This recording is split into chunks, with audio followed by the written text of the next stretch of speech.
बंधन नाही स्वामी नामाला, अंत नाही स्वामी कृपेला, कुठेही कसे घ्यावे स्वामी नाम, स्वामी राहतील कायम पाठीशता. अवधूत चिंतन गुरुदेव दत्त. श्री स्वामी समर्थ. स्वागत आहे तुमचं पुन्हा एका माझ्या नवीन व्हिडिओमध्ये. स्वामींचा प्रकट दिन आहे 20 मार्चला आणि आपल्याला आपल्या स्वामी महाराजांची सेवा करायची आहे. तर मी तुम्हाला एक अशी सेवा सांगणार आहे की तुम्हाला कोणता ग्रंथ, असं कोणता ग्रंथाचं पठण करायचं नाही किंवा जपमाळा करायची नाही किंवा काही नाही. उठता बसता काही करता तुम्ही ती स्वामींची सेवा करू शकता आणि तुम्हाला स्वामींचा आशीर्वाद लाभेल अशी ही स्वामींची प्रभावी सेवा आहे. स्वामींची आवडती सेवा ती म्हणजे जप, नामस्मरण. कुठेही कधीही काही करता तुम्ही नामस्मरण करू शकता. असं नाही की त्याला बंधन कोणते आहेत ना, नियम आहेत ना, अटी. ती म्हणजे स्वामींची सेवा.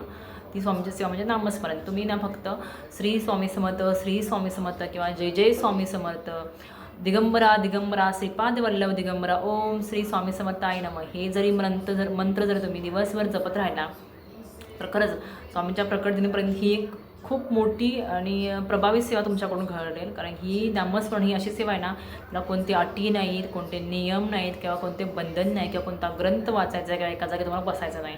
तुम्ही किचनमध्ये काम करता, कपडे धुता, भांडी घासता, मुलांना स्कूलला सोडता किंवा बाकी कोणतेही कामावर करता, श्री स्वामी समर्थ, श्री स्वामी समर्थ, जय जय स्वामी समर्थ, असं फक्त तुम्हाला नामस्मरण करायचं नाही. बघा किती तुमच्या तोंडातून दिवसभर तुम्ही नामस्मरण असलं ना, तुमच्या ज्या काही इच्छा असेल ना ते पण होतील पूर्ण आणि एक पॉझिटिव्ह एनर्जी आपल्यामध्ये येतात. तुमच्या वागण्या बोलण्यातसुद्धा पण चेंजेस होतात. तुमच्या घरामध्ये जरी निगेटिव्हिटी असेल ना तर ती निघून जाते. तुमची फक्त घर पण ना पॉझिटिव्ह होतं, तुमचं माइंड पण, तुमचे विचार पण पॉझिटिव्ह होतात.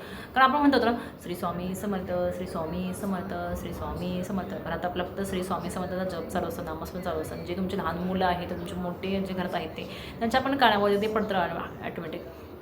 थोडं तर लिपसिंग असतं मी त्यात आणि तुमचं ऐकून तुमचे लहान मुलं पण त्याच्यामध्ये गुंग होतात, ते पण स्वामी सेवेला लागतात. आणि ही अशी एक स्वामींची प्रभावी सेवा आहे नामस्मरण.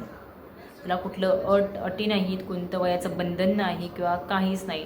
तुमचे जर मासिक धर्म असेल तरी तुम्ही सेवा करू शकता, सुतक असेल तर सेवा करू शकता, बाहेर गेला तरी सेवा करू शकता, काही केला तर तुम्ही बाहेर गेला, चला आता रिक्षा बसता, श्री स्वामी समर्थ, श्री स्वामी समर्थ, श्री स्वामी चला, जे दिगंबरा दिगंबरा, श्रीपाद वल्लभ दिगंबरा म्हणू शकता किंवा अजून खूप सारे स्वामींचे मंत्र आहेत. फक्त ते तुम्हाला मंत्र म्हणायचे म्हणजे नामस्मरण करायचं. आणि ही खरंच ही खूप छान आणि प्रभावी स्वामींची सेवा आहे.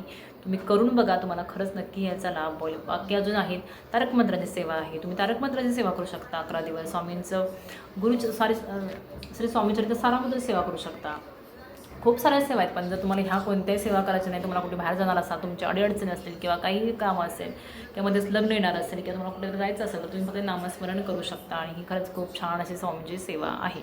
खूप लोक म्हणतात की मला स्वामींचं पारायण करायचं आहे, स्वामींचं तारक मंत्राची सेवा करायची आहे, स्वामींचा 11 माळी जप करायचा आहे, पण मला टाईम भेटत नाही आहे किंवा मला इकडे जायचं आहे, मला तिकडे जायचं आहे, माझं आज हे काम आहे, उद्या ते काम, मी स्वामींची सेवा कशी करू. तर मी स्वामींची सेवा कशी करू म्हणजे फक्त जर स्वामींचं नामस्मरण जर, ही पण एक ना प्रभावी स्वामींची सेवा आणि आवडती सेवा आहे. आपण नामस्मरणात गुंग असतो नामस्मरणामध्ये. खरंच स्वामींना पण ही आवडती सेवा आहे. आणि आपल्याला आपल्या स्वामी महाराजांचं नाव घ्यायला काय, कुठल्या वयाचं अट नाही, बंधन नाही, काहीच नाही. किंवा कुठंही तुम्ही जा, काही स्वामींचं नाम घेऊ शकता, स्वामींचे नामस्मरण तुम्ही करू शकता. आणि त्याप्रकारे तुम्ही आता 10 मार्च ते 20 मार्चपर्यंत तुम्ही स्वामीचरित्र सारामृतचं पठण जर केलं 11 दिवसाचं तरीसुद्धा चांगलं आहे. ते पण तुम्हाला जमत नाही आहे कारण की तुमचे काही प्रॉब्लेम असेल, अडीअडचणीत, तर तुम्ही नामस्मरण करा. पण कोणतीही सेवा करा, कोणतीही सेवा करा, छोटी राहू दे किंवा मोठी राहू दे, सेवा करा स्वामींना तुम्ही आवडता, तुम्ही केलेली स्वामींची सेवा आवडते. स्वामी हे फक्त सेवेची भूकेले आहेत. तुम्ही म्हणजे स्वच्छ मनाने, आनंदाने जी स्वामींची सेवा करता ना, तीच स्वामी महाराजांना हवी असते. आणि तुम्ही तीच स्वामींची सेवा करा. बघा तुम्हाला त्यांचा लाभ होईल आणि स्वामी महाराज तुमच्या ज्या काही इच्छा असतील त्या पूर्ण करतील आणि स्वामी महाराज तुमच्यावरती आशीर्वाद कायम राहील. 20 मार्चला आहे आपल्या स्वामी महाराजांचा प्रकट दिन. तोपर्यंत आपल्याला आपल्या स्वामी महाराजांची जेवढी जमेल जेवढी शक्य होईल तेवढी आपल्याला सेवा करायची. आणि नामस्मरण ही अशी सेवा आहे ती तुम्ही कुठेही कसेही करू शकता. मग आवडला असेल व्हिडिओ तर स्वामींची सेवा करायला आताच सुरुवात करा आणि कमेंटमध्ये श्री स्वामी समर्थ लिहायला विसरू नका. श्री स्वामी समर्थ.